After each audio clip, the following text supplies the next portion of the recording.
So freshman Democrats making a lot of noise in the House, promoting some far-left ideas. Newly elected Alexandria Ocasio-Cortez pushing a Green New Deal. It calls for meeting 100% of national power demand through renewable resources and retrofitting every residential and industrial building for state-of-the-art energy efficiency.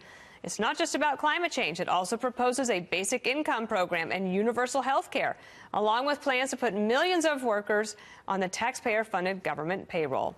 Liam Donovan is a National Review commentator, and Zach Friend is a Democratic strategist, and it's good to have you both here. I want you to take a quick listen to the 60 Minutes interview that Alexandria Ocasio-Cortez did last night. What makes it unrealistic? How to pay for it. We pay more per capita in healthcare and education for lower outcomes than many other nations. And so for me, what's unrealistic is what we're living in right now. And then this caught my eye this morning by Jarrett Stepman over at Heritage in the Daily Signal. He says that whatever one thinks about Ocasio-Cortez, it's undeniable that she connects with a large and growing subset of voters. Her every woman persona and ability to seem truly genuine is making her a potent voice on the left. So, Liam Donovan, let me turn to you and ask you about this Green New Deal. You're going to hear a little bit more of that, and are Republicans prepared to push back? Well, I think right now we don't even know what this means. It's a warmed-over slogan. A lot of the ideas even are sort of things that have been out there for about a decade. They have yet to lay out how they're going to do this, how they're going to pay for it, and how this ambitious timeline is going to be met. Is it going to be more government mandates? Is it going to be putting more costs on the consumer? I think it's an open question. I think until we see that, we can't really critique it that well. Zach, one of the things she said last night, too, was that, she gets asked all the time, well, how are you going to pay for it? But that no one questions how we would pay for something like a Space Force. Is that a good argument? Well, I think that there is the biggest challenge for this is going to be when you want something this broad, how you're actually going to pay for it. And then the realistic side, how you're actually going to get something through both houses of Congress, especially a Senate that's not going to favor this and a president that would never sign this. But I do think from an ideological standpoint, if you're just sort of outlining some broad concepts that we're going to be hearing more about in the 2020 race, I think that this is an introduction to a lot of things you're actually going to hear on the campaign trail. Well, and I'm wondering about that. Are Republicans, Liam, is a little bit unprepared to deal with, this new generation? They're younger, they have broader ideas about climate change and things like that, that maybe the Republicans need to brush up on their policy and their talking points. Look, I think everybody agrees that we need to have more efficiency in energy, more innovation in energy, and the question is how to be there and what that government role is. But I think the other thing is Alexandria Ocasio-Cortez is a phenom. She does have the ability to draw attention to subjects and policy matters that drive some important discussions, but she doesn't reflect where the median Democrat in the House is. The majority did not run through the Bronx. It ran through places like suburban Atlanta, Houston, Dallas.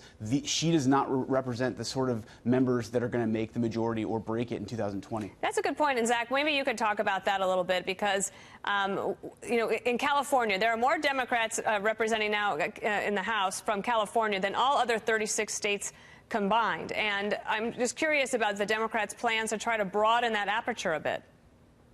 Well, I think that Liam raises a fair point. I mean, in order to win the presidential campaign, ultimately you're still going to need to win states, Michigan, Ohio, Pennsylvania, Wisconsin, maybe Florida, North Carolina, that in and of themselves, it's unclear whether a message like this is the primary message that they would be interested in versus, say, a standard economic message. But the ideas themselves that are being presented really actually aren't that new. In 2008, when I worked for then Senator Obama running for president, we talked about a Green New Deal policy constantly, and in fact, it was a large part of his energy independence plan.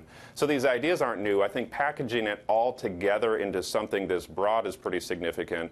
But I think that climate change is an issue that you're going to hear a lot more about on the 2020 campaign. I think similar to some of the healthcare arguments that she's making, how it translates to a general election as opposed to just a based interest is unclear.